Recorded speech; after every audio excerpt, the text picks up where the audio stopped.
Bab 187. Rumah Sakit Rakyat Pertama Provinsi Jiangnan, Bangsal VIP.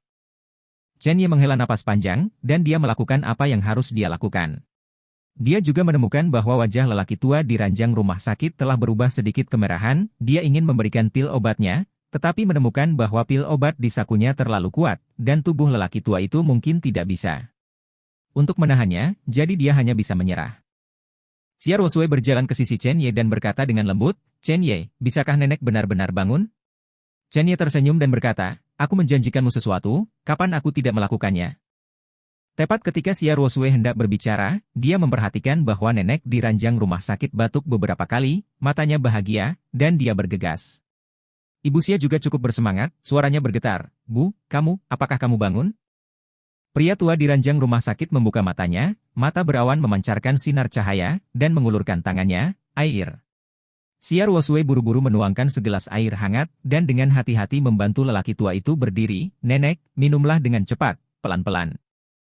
Setelah lelaki tua itu meminum air, matanya tertuju pada Chen Ye. Meskipun dia dalam keadaan koma sekarang, dia tahu beberapa hal. Dia bahkan bisa merasakan semua yang terjadi di Bangsal akhir-akhir ini. Dia ingin memberikan umpan balik kepada orang lain, ingin menggerakkan tubuhnya, tetapi ternyata itu tidak mungkin. Perasaan ini seperti dipenjara dalam kegelapan, yang sangat tidak nyaman. Chen Ye datang dan hendak berbicara ketika lelaki tua di ranjang rumah sakit berencana untuk bangun dan berlutut di depan Chen Ye. "Ini adalah anugerah yang menyelamatkan hidup, saya tidak bisa membalasnya. Dokter Ilahie, biarkan aku memujamu." Chen Ye buru-buru mendukung lelaki tua itu untuk mencegahnya berlutut, dan berkata, "Nenek, apa yang kamu lakukan? Aku teman Ruosui, haruskah aku membantu? Kamu berlutut seperti ini, tetapi kamu menghancurkanku." Xia Ruosui juga mendukung neneknya dan membujuk, "Nenek, Chen Ye adalah orangnya sendiri, kamu tidak harus melakukan ini, belum lagi dia masih berutang budi padaku. Terakhir kali aku tidur denganku." Suara itu berhenti tiba-tiba. Melewatkannya. Tubuh Xia Ruosui kaku, tidak hanya itu, tetapi ibu Xia dan lelaki tua itu sedikit terkejut. Tubuh Xia Ruosui kaku, tidak hanya itu, tetapi ibu Xia dan lelaki tua itu sedikit terkejut. Wajah cantik Xia Ruosui sangat merah. Setelah beberapa detik, lelaki tua di ranjang rumah sakit bereaksi, dengan senyum di matanya, dia menepuk tangan Chen Ye, dan berkata dengan penuh semangat, "Ye Shen baik, jauh lebih baik daripada binatang buas dari keluarga Qin. Ruosui, nenek mendukungmu dan Chen Ye, nenek juga sudah tua, akan lebih baik jika dia punya cucu." Wajah cantik Xia Ruosui sangat merah. "Nenek, apa yang kamu bicarakan?" Chen Ye jahat. Suaranya menjadi lebih lembut, dan dia bahkan menatap Chen Ye dari sudut matanya, ketika dia menemukan bahwa yang terakhir menatapnya sambil tersenyum, wajahnya memerah ke akar lehernya. Pukul 5 sore. Chen Ye berjalan keluar dari Rumah Sakit Rakyat Pertama Provinsi Jiangnan, lelaki tua itu baru saja bangun, Xia Ruosui dan Xia Mu secara alami ingin menemaninya. Awalnya, lelaki tua itu berencana untuk membiarkan Xia Ruosui mengirim Chen Ye, tetapi ketika ini terjadi pada Xia Ruosui, "Beraninya kamu." Chen Ye juga tidak memaksa, jadi dia langsung menelepon Xiao Deng dan memintanya untuk menjemputnya. Saat di dalam mobil, Chen Ye menerima pesan teks dari Xia Ruosui, mengatakan bahwa dia akan pindah ke villa besok. Kali ini, tidak ada seorang pun dari keluarga Xia yang berani menghentikannya, dan diperkirakan nenek Xia Ruosui ada di belakangnya. 20 menit kemudian, Chen Ye kembali ke villa. Begitu dia membuka pintu villa, matanya dingin, dan bilah angin mengembun di tangannya dan menembaknya langsung. Villa memiliki seseorang. Saat ini hanya dia yang tinggal sendirian, tidak mungkin ada orang lain di sana.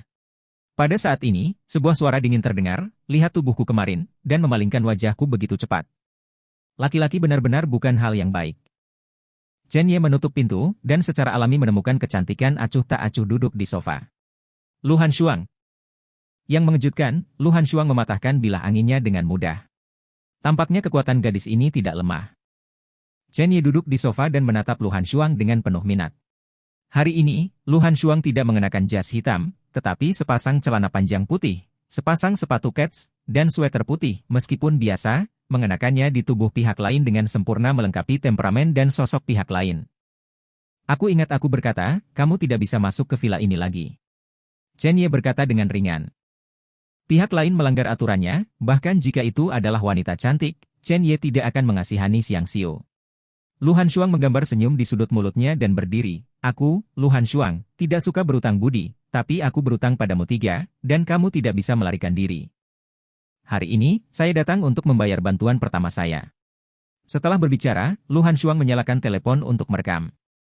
Dalam rekaman itu, sebuah percakapan segera datang. Setelah 20 detik, rekaman berakhir. Lu Hanshuang melirik Chen Ye dan berkata, aku semakin tertarik padamu. Keluarga Qin membeli hidupmu dengan harga tinggi sehingga kamu tidak akan bertahan malam ini. Awalnya, saya ingin tahu siapa yang memiliki kekuatan untuk membuat keluarga Qin begitu marah, tetapi ketika saya mengetahui bahwa orang di bangsal VIP adalah Anda, saya mengambil inisiatif untuk mengambil alih tugas dan membunuh orang lain, untuk menjadi kambing hitammu, lindungi yang ambil nyawamu. Katamu, apakah ini dianggap manusiawi? Lu Hanshuang berpikir bahwa Chen Ye akan sedikit berterima kasih padanya, tetapi mendapati bahwa Chen Ye menggelengkan kepalanya dan berkata dengan dingin, Lu Hanshuang, kamu terlalu sok suci, tolong klarifikasi satu hal, bukan karena keluarga Qin ingin membunuh tapi aku ingin membunuhku. Hancurkan keluarga Qin. Jika Istana Plum Darah Anda menerima tugas ini dan memprovokasi saya dapat menjamin bahwa Anda akan berakhir sama dengan keluarga Qin. Pada saat itu akan menjadi aula Plum Darah, dan itu tidak akan bertahan malam ini. Suara Chen Ye sangat dingin. Lu Hanshuang tercengang, dan ekspresinya sangat aneh. Siapa yang mengira bahwa orang ini benar-benar akan mengancam Istana Blood Plum? Istana Plum Darah adalah organisasi pembunuh nomor 1 di dunia seni bela diri Tiongkok. Orang kuat yang tak terhitung jumlahnya. Selama Anda membayar harga yang cukup, semua pembangkit tenaga listrik di Cina dapat dibunuh. Bahkan jika Anda gagal, Istana Plum Darah akan mengirim pembunuh seni bela diri yang lebih kuat untuk berurusan dengan Anda. Yang paling penting adalah bahwa ada 30 pembangkit tenaga listrik teratas di peringkat Grandmaster Huaxia di Istana Plum Darah. Hanya ada satu jalan buntu ketika Anda masuk ke Istana Plum Darah. Kepala keluarga Su yang dia bunuh kemarin adalah seorang seniman bela diri yang kuat dengan status tinggi. Chen Ye, jangan sombong, tolong mengerti, aku menyelamatkanmu. Kata Lu Hanshuang. Selamatkan aku? Mata Chen Ye tiba-tiba jatuh ke pintu, dan berkata dengan dingin, maaf, tidak perlu. Setelah berbicara, tubuh Chen Ye berubah menjadi bayangan dan muncul langsung di depan pintu, energi sejatinya meledak, dan dia meninju. Pintunya hancur, dan serbuk gergaji terbang ke langit. Seorang pria bersembunyi di balik pintu.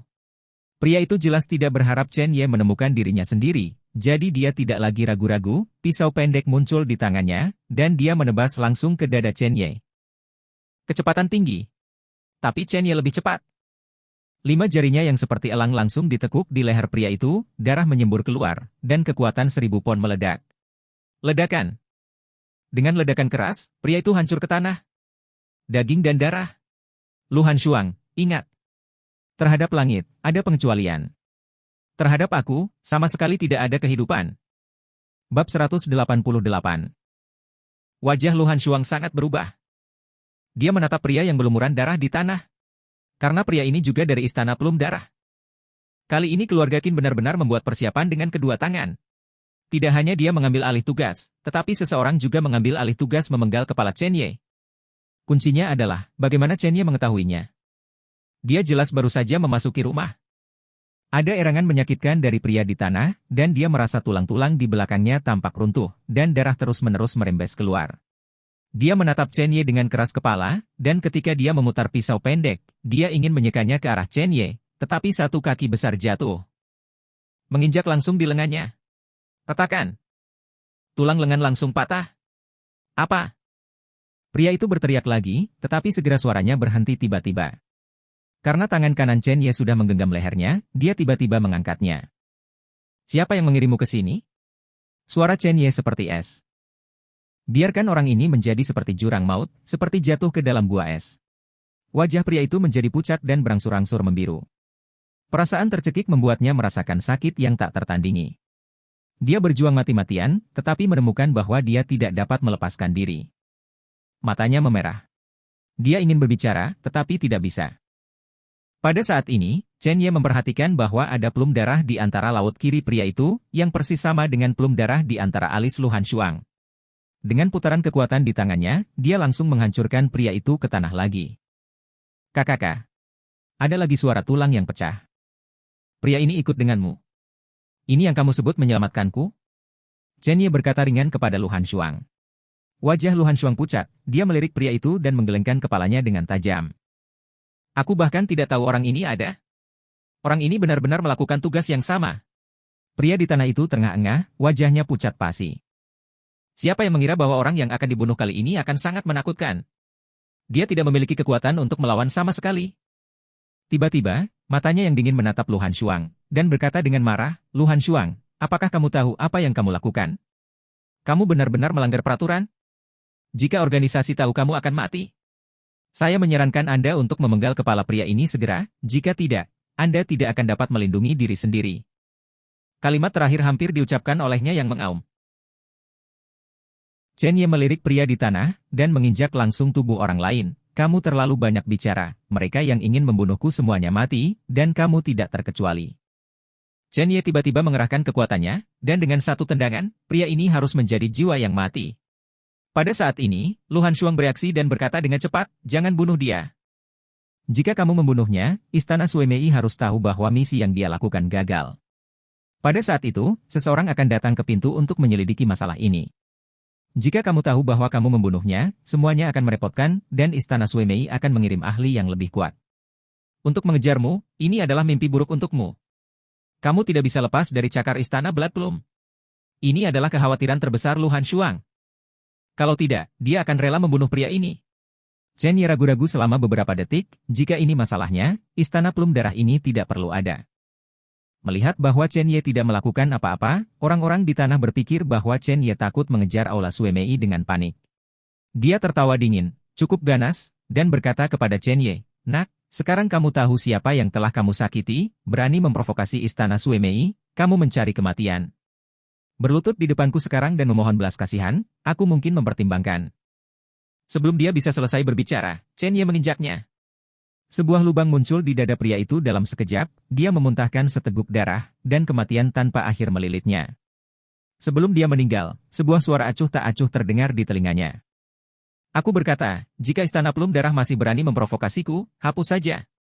Pupil matanya melebar, dan dia tidak pernah membayangkan bahwa Istana Suemei, yang membuat banyak ahli seni bela diri merasa takut, akan sangat tak tertahankan di depan pemuda ini.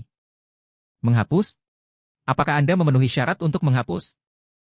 Mata indah Lu Hanshuang menunjukkan ketakutan yang mendalam. Dia tahu betul bahwa pria di tanah itu benar-benar mati. Dengan satu kaki, Chen Ye dan Liang Zi dari Aula Suemei benar-benar ditempa. Apakah orang ini gila? Benar-benar mengabaikan konsekuensinya. Tendanganmu ini akan mengorbankan nyawamu. Setelah melakukan semua ini, Chen Ye kembali ke sofa, mengeluarkan sebungkus rokok, mengeluarkan satu, dan memasukkannya langsung ke mulutnya. Percikan api berkedip-kedip, dan asapnya berputar dalam sekejap. Tepat ketika Lu Hanshuang hendak berbicara, Chen Ye berkata, karena kamu berasal dari Istana Plum Darah, bawa pergi tubuh orang ini. Juga, aku tidak ingin villa ini memiliki setetes darah dari sampah Istana Plum Darahmu. Suaranya sangat datar, tetapi ada rasa sanggahan. Wajah cantik Lu Hanshuang sangat dingin. Siapa yang mengira bahwa Chen Ye telah membunuh seseorang sendirian, dan benar-benar memintanya dari Istana Plum Darah untuk membersihkan mayatnya? Mungkinkah dia adalah pelayannya? Chen Ye, jangan berpikir kamu menyelamatkanku, kamu dapat memerintahkanku seperti ini, kamu telah mengirim dirimu ke jalan buntu dalam masalah Istana Suemei. Kamu tidak tahu betapa menakutkannya kekuatan yang telah kamu sakiti. Kamu akan hidup dalam bayang-bayang sepanjang hidupmu, sampai saat kamu mati, kamu akan mengerti betapa absurdnya semua yang kamu lakukan. Lu Hanshuang mengatakan kata demi kata. Dikatakan sebagai pengingat, lebih dari ancaman. Jika Chen Ye tidak menyelamatkannya, dia tidak akan mengatakan banyak omong kosong. Chen Ye melirik Lu Hanshuang dan berkata, setelah membuang mayatnya, ingatlah untuk menutup pintu dan tidak mengirimnya. Kamu, Lu Hanshuang hampir meledak karena marah. Meski begitu, dia diam-diam membersihkan tubuhnya. Dia tahu metode kuil Suemei, pria ini sudah mati, dia harus menggunakan segala cara untuk menghapus semua bukti. Setidaknya itu bisa membuat Chen Ye hidup beberapa hari lagi. Dia tidak ingin berutang budi pada Chen Ye. Setelah 3 bantuan dilunasi, dia akan meninggalkan Provinsi Jiangnan, tidak ingin memiliki persimpangan lagi dengan Chen Ye. Pada saat pintu villa ditutup, tangan Lu Hanshuang berhenti, dia melirik Chen Ye yang duduk di sofa, dan berkata, temukan kambing hitam untukmu dan tangani mayatnya, itu harus dianggap sebagai bantuan, Suemei. Istana. Di sana, aku akan menahannya. Jika kamu tidak bisa menahannya, kamu bisa melakukannya sendiri. Setelah berbicara, dia menghilang ke dalam kegelapan. Setelah Lu Hanshuang pergi, Chen Ye memanggil Ye Lingtian. Tuan Istana, apa perintahmu? Suara hormat Ye Lingtian terdengar. Berapa banyak yang kamu ketahui tentang sebuah organisasi bernama Kuil Suemei? Chen Ye bertanya. Bagaimanapun, mengenal diri sendiri dan mengetahui musuh tidak akan pernah berakhir dalam 100 pertempuran. Istana Plum Darah ini adalah bom waktu, dan kita harus menemukan kesempatan untuk menyelesaikannya. Ye Lingtian di ujung telepon terkejut, dan dengan cepat bertanya, Tuan Istana, apakah Istana Suemei telah menyinggung Anda? Baru saja membunuh seorang pembunuh Istana Plum Darah. Ye Lingtian merenung sejenak, lalu berkata, Istana Plum Darah adalah organisasi pembunuh top Tiongkok. Karena karakter gagal, mereka akan mengirim pembunuh yang lebih kuat. Ini juga sakit kepala bagi para ahli seni bela diri yang tak terhitung jumlahnya. Ia memiliki 36 cabang di Tiongkok, cabang Jiangnan dikendalikan oleh seseorang bernama Ling Feng. Bawahan telah bertemu orang ini sekali, pihak lain kejam dan kuat dalam seni bela diri, tetapi dibandingkan dengan Tuan Aula, dia seperti semut.